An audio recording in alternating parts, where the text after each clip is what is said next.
Welcome back to the NA3HL. My name is Piper Gallagher, bringing you the 3View. Here to talk about the upcoming season is head coach of the Rochester Grizzlies, Marty Raymond. You were named the 2025-2026 head coach of the year in your first season in the league. What does that award mean to you? Well, it's always an honor to be named with an award, but I think in the end the players have a lot to do with it, and the coaches here and the organization and the support from Austin. So it's kind of the entire organization thing. So I just take it with a grain of salt, and I'm thankful and happy that I was able to do the best I can, surrounded by great people. Absolutely. You saw lots of success last season as a team and as a coach. What are your main thoughts and takeaways from the season as a whole? Well, number one, it doesn't just the season is 47 games long and plus playoffs, so on that two panics. Maybe we didn't start the best way. We're okay, and we got better along the way, and guys got better, and we formed our team was ready to go at the end. I think that's kind of a good takeaway. At this level, junior, it's a big learning curve to get to where you want to go, and that's where the level is and teaching and I think our guys really got in to become a great team and had success playing, trusting each other and having fun. And I think that's kind of one of the biggest takeaway. And number two, it's just it's gotta be fun, even when things are not always great. Adversity, and I think our guys learn from that. And it's always good to lose a few games and not always win every single game, and you know it's going to happen, and you feel better about it. So it was really a good season with that. We had both sides of it. Last year was your first season with this team. What kind of philosophies did you bring into this team when you first joined the staff? Well, I think again, junior hockey, we try to do a lot of things that our affiliate does in Austin. There's things that we do on our own, but it's about being aggressive and being smart. And so we really teach, from a practice standpoint, all from our D to our forward, strong forecheck in, strong gap and being aggressive everywhere. And it works well for us and discipline. So, not always easy because there's nights where we took too many penalties, but if you're out of the box and you have a good special units, we did, you have some success. So we tried to get our guys to really not only have fun playing hard, but enjoying the rink, enjoying themselves. And I think that was a big part of our philosophy. So come to the rink, and some guys stayed longer.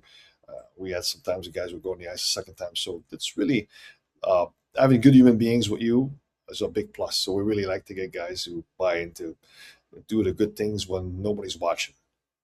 Absolutely. You have coaching experience across a variety of leagues and locations. What makes the NA3HL so special to coach in? Well, I've coached many places, but I've never coached junior, so it's an interesting challenge for me. Um, I've coached even high school, and coming from I had to come back when I came back from Europe. I started with Knights, Squirts, Pee Wee. I did all the youth hockey, so really, I think it was important for me to get to that part just from pro sport to the youth hockey and kind of get to know a little more the many generations behind me, and I think junior is really about relationship as well, understanding, and they gotta know that you have their back and that you're there for them. It's not about me. I'm not doing this because I want to go somewhere else at the end. I'm enjoying the fact that Steve Howard from Austin called me and says, "Hey, I coached him before," and he said, "You want to come and help us out and coach we over here in Rochester?" And I was flattered and happy to do so. And so, has to be the right reason. And I think, yeah, I'm enjoying myself, and it's really again surrounded by good people. It was fun to come to the rink every day. Absolutely. You had some college commitments come from this team. How does your past coaching and or playing experiences help you coach guys who are looking to play hockey at a higher level?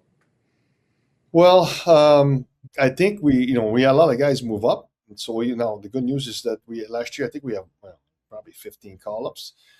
This year we have three guys that are looking to. I think they're going to make the team in Austin. Um, Pro sport is different. It's just habits, the way you approach this as a job.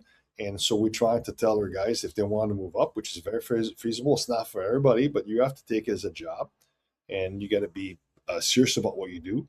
How you prepare yourself on and off the ice. So these are the things that you can carry to them, and it's up to them to figure out if they want to do that.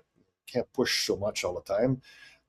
Yeah, I don't think that's the right way to go and just go after guys. And this is what you got to do. You give them the choices, and a lot of them embrace it. That's what they should be here. And once you're here a year or two, you got to move up. And I think that's what we're trying to do, and I think they understand that. What about this upcoming team looks promising to you? Do you have any standout returners or even newcomers that you think will make big impacts for you? Well, we have some, probably 10 guys returning altogether, which is good. Good thing for us. We have some guys coming back. We got I'm trying to think here. We got Sam Paz guy, who's the guy we got from Granite City. He's a good leader. We got Connor Gauklin, again, another good leader who's coming in for all these guys are coming into their last year junior. They want to play D3 hockey, which would be great for them. We have on defense Jesse Varner, we got Jake Kush. So we got a lot of good guys. Sorry Zarubas coming back. So really some good leaders. And then we have some new guys. We got to trade for Trenton Ipens, scorer from Norwich. So looking forward to seeing him. We got some good young guys, new guys in net.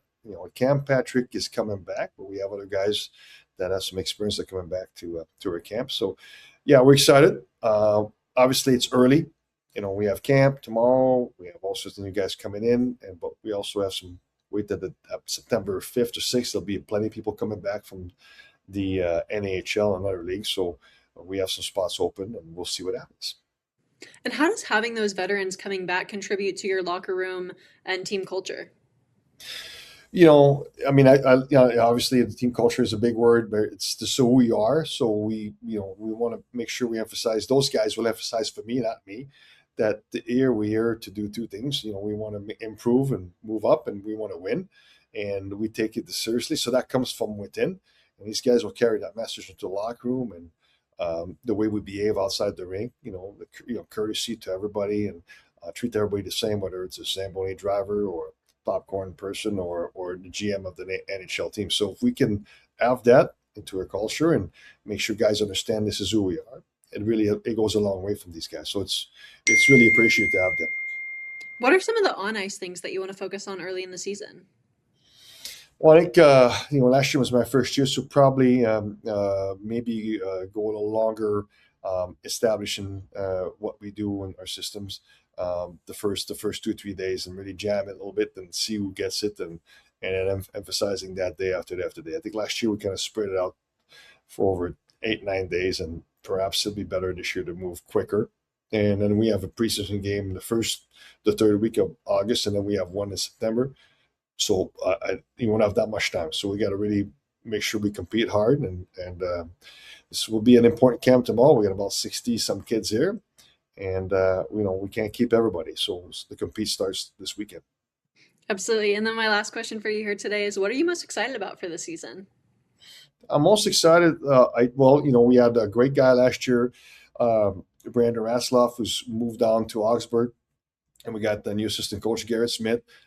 We have a lot of new things going on, so it's a good challenge, a new challenge we loved last year, and this year's embrace it as another good challenge to try to repeat or be as good as we can be with new guys. So some guys are coming back, but we also have new guys, and I'm excited about to see what we have and what do they have and where we can go.